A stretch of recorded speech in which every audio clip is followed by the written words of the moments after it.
पहले दिन के आखिरी सेशन में वो जो जसप्रीत बुमराह ने उस्मान ख्वाजा का विकेट लेके कमाल की शुरुआत किया था पहला दिन की अंतिम सेशन का, उसी तरह आज दूसरे दिन की पहले दो सेशन में क्या कमाल की शुरुआत किया इंडिया ने। नए बॉल का पिच और कंडीशन का भरपूर फ़ायदा लेते हुए 5 विकेट लेके कमाल की शुरुआत करती। इसके बाद पहले दो सेशन में कमाल की बॉल करके इंडिया इस मैच में कमबैक करती। उसके बाद तीसरे सेशन में एक छोटा सा पार्टनरशिप बनाती है ऑस्ट्रेलिया। उस पार्टनरशिप को फिर प्रसिद्ध कृष्णा तोड़ती है टीम स्मिथ को। फिर एक बार उनके टेल एंडर में एक पार्टनरशिप बनाते हैं जो विल बॉल जो अपना पहला डेब्यू मैच खेल रहा था वो नीथन लायन के साथ एक पार्टनरशिप बनाते हैं। पार्टनरशिप काफ़ी डेंजर लग रहा था, ऐसा लग रहा था पिछले मैच में जो उनकी टेल एंडर ने पार्टनरशिप बनाया था इंडिया का, वो पार्टनरशिप इंडिया के लिए डेंजर बना। वही पार्टनरशिप का जो रन बनाया था टेल एंडर ने वही मैच का हार का वजह बना। आज भी लग रहा था वो फिर से दोबारा उनके टेल एंडर ने पार्टनरशिप बना के इंडिया के मैच के हार की वजह बने, परंतु इंडिया बॉलिंग ने शानदार बॉलिंग किया। मोहम्मद सिराज ने उनको आउट कर इस मैच में कमबैक कराया।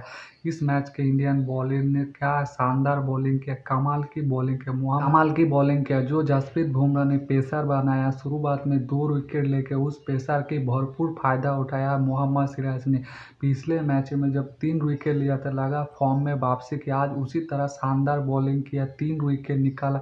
दूसरी तरफ उनका भरपूर साथ निभाया प्रसिद्ध कृष्णा, उन्होंने भी 3 विकेट लेके ये पूरी तरह इस मैच में इंडिया की पकड़ बनाया और इंडिया को इस मैच में कमबैक कराया। उनका भी दूसरी तरफ उनका जो साथ दिया नीतीश रेड्डी, उन्होंने भी अपनी गेंद से इस पिच का कंडीशन का भरपूर फ़ायदा लेते हुए 2 विकेट लिया और इस ऑस्ट्रेलिया को 181 में ऑल आउट करते और इस मैच में कमबैक कराती है। इसके बाद इंडिया जब दूसरी इनिंग में बैटिंग करने जाती है तो सेम ही स्टोरी है। पिछले 4 मैचों में जो कहानी चलते आ रहा था इस मैच में भी सेम ही स्टोरी, सेम ही कहानी हुआ। पूरी तरह इंडिया की टॉप ऑर्डर फ्लॉप हुआ। पिछले 4 मैचों में जो उनके टॉप ऑर्डर फ्लॉप होते आते आ रहा था आज भी उसी तरह फ्लॉप हुआ। जब हर मैच में हमारा गेंदबाज शानदार बॉलिंग करती है, मैच में कमबैक कराती है, मैच को जीतने का एक उम्मीद लाती है, दूसरी तरफ हमारा बल्लेबाज हमारा टॉप ऑर्डर फ्लॉप होती है और हमारा जो उम्मीद बनाती है गेंदबाज उस उम्मीद को पूरी तरह तोड़ के हमें काफ़ी निराश करती है। आज भी सेम उसी तरह कहानी हुआ, आज भी हमारा टॉप ऑर्डर पूरी तरह फ्लॉप हुआ। जब यशस्वी जायसवाल और केएल राहुल ओपनिंग करना है दोनों सारा शानदार लगे, परंतु दोनों शुरुआत में जिस तरह से एग्रेसिव खेलना स्टार्ट किया यशस्वी जायसवाल ने 22 रन बना के आउट हुए। दूसरी तरफ केएल राहुल ने काफ़ी ज़्यादा डिसअपॉइंट किया। वो जो ओपनिंग में आए इस सीरीज़ में पहले मैच में शानदार रन बनाए, दूसरे मैच में भी शानदार रन बनाए, उनको काफ़ी ज़्यादा सराहना किया गया, काफ़ी उनकी प्रशंसा किया गया। जब उनको टॉप ऑर्डर से मिडिल ऑर्डर में शिफ्ट किया गया तो हमारा कप्तान रोहित शर्मा को काफ़ी ज़्यादा क्रिटिसाइज़ किया गया, उनको सेल्फिश बोला गया, परंतु उनको जब दोबारा टॉप ऑर्डर में मौका मिला तब उनके लगातार 2 इनिंग्स में पूरी तरह फ्लॉप रहा। ये उनको जो सराहना किया गया था वो ऐसा लगा वो डिज़र्व करते नहीं है, इस तरह से वो फ्लॉप हो रहे लगभग सेम टू सेम तरीके से बार फ्लॉप हो रहे। इसी सेम टू सेम तरीके से लगातार 2 मैचों में फ्लॉप होती है। उसके बाद टॉप ऑर्डर में विराट कोहली जिस तरह से आउट हुआ, सुमन गिल के साथ पार्टनरशिप बना चाहिए, परंतु वो जो आउट हुआ काफ़ी लोगों के आंखों में चुभा।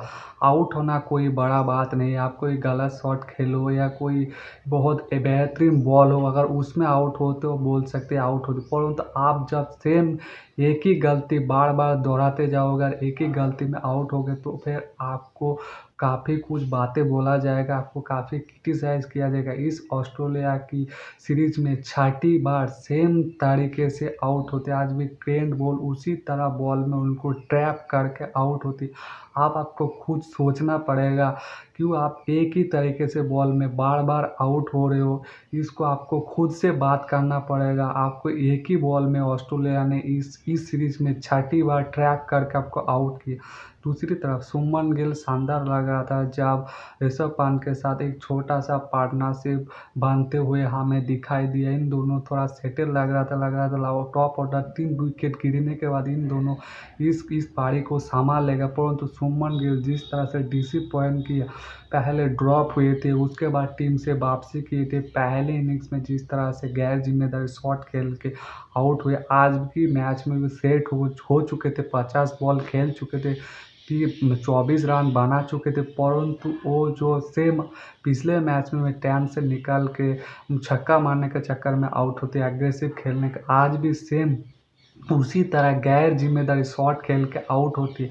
आपको ये सोचना पड़ेगा, आप टॉप ऑर्डर का प्लेयर हो, आप नंबर 3 में आके खेलते हो, आपको एक बड़ा इनिंग्स खेलना चाहिए, आपके बल्ले से बड़ा इनिंग्स आना चाहिए, आपको आपकी जिम्मेदारी को वो समझना पड़ेगा। आप जब टॉप ऑर्डर में खेलते हो तो वहाँ पर आपको सर्वाइव करना पड़ेगा। आप जब सर्वाइव करोगे तो आपके बल्ले से रन भी ऑटोमेटिक बनेगा। आप जब इस तरह से गैर जिम्मेदारी शॉट खेलोगे, फिर आपको जब टीम से ड्रॉप किया जाएगा, तब आप ये बोलना नहीं मेरे साथ पॉलिटिक्स हुआ है, मैं तो अच्छी फॉर्म में हूँ, परंतु मुझे टीम से ड्रॉप किया गया। आप अगर इसी तरह खेलते जाओगे तो फिर आप दूसरी टेस्ट में ड्रॉप भी हो जाओगे, तब ये बोलना नहीं।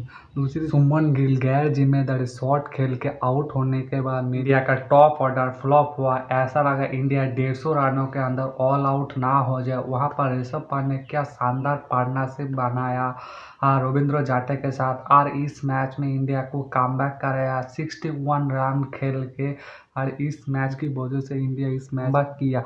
दूसरी तरफ रविंद्र जाडेजा भी उनकी भरपूर साथ दिया, पर जब ऋषभ पंत आउट होती है तो नीतीश कुमार रेड्डी आती है। नीतीश कुमार रेड्डी ही आज अच्छा लगा जब रविंद्र जाडेजा के साथ जब बैटिंग कर रहे थे तो 24 बॉल खेले थे। पिछले मैच में जो गलती किए थे आते ही एग्रेसिव शॉट खेलने के लिए, वो नहीं किया था, परंतु एक जो ग्रैंड बॉल उनको एक लालचत हुए बॉलिंग देती है, वो छक्का मारने के चक्कर में जाते हैं, परंतु बैट के नीचे लगती है और वो कैच होती है, बैट का मिस कैच पाक करती है और आउट होती है। एक गलत शॉट जो मारा, वो खुद से अभी काफ़ी ज़्यादा नाराज़ दिखे खुद, क्योंकि एक गलत शॉट खेला, आउट हो गया। पिछले मैच में वो उतना कुछ नहीं कर पाए।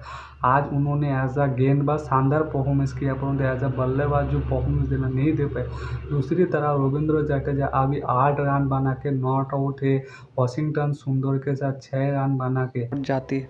आज जसप्रीत बुमराह जब दूसरा ओवर बॉल डालने आती है तो बैक में पेन महसूस करती है और मैदान छोड़ती है, और अपने कप्तानी विराट कोहली को सौंपती। ये इंडिया के लिए अच्छा संकेत नहीं है। इस सीरीज में सबसे ज़्यादा अगर बेटर जो इम्पैक्ट परफॉर्मेंस डाला वो जसप्रीत बुमराह है। अगर इस सीरीज में मिडिल में इंजरी की वजह से अगर खेल नहीं पाएगा तो इंडिया को ऊपर काफ़ी भारी पड़ सकती है। इस सीरीज की दूसरे इनिंग्स में अगर बॉलिंग नहीं कर पाएगा तो इंडिया ये मैच से पिछड़ सकती है। इसी के साथ चैंपियन ट्रॉफी में भी काफ़ी प्रभाव पड़ सकते हैं। अगर इंजरी की वजह से चैंपियंस ट्रॉफी जसप्रीत बुमराह नहीं खेल सकते। अभी फिजियोथेरेपी का सिटी स्कैन कराने जाए, अभी उनका पूरी तरह अपडेट आया नहीं। सपोज करो इंडिया आज दूसरे डे में 141 रन बना के में 145 रनों का लीड लेके दूसरा दिन की एंड करती है। 2 नॉट आउट जाके रविंद्र जाडेजा 8 रन बना के, वाशिंगटन सुंदर 6 रन बना के, इंडिया को इस मैच अगर जीतना है तो ये दोनों ऑलराउंडर में से किसी एक के बैट से बड़ा रन आना चाहिए, दूसरे को टेल एंडर तरीके से उनको साथ निभाना चाहिए।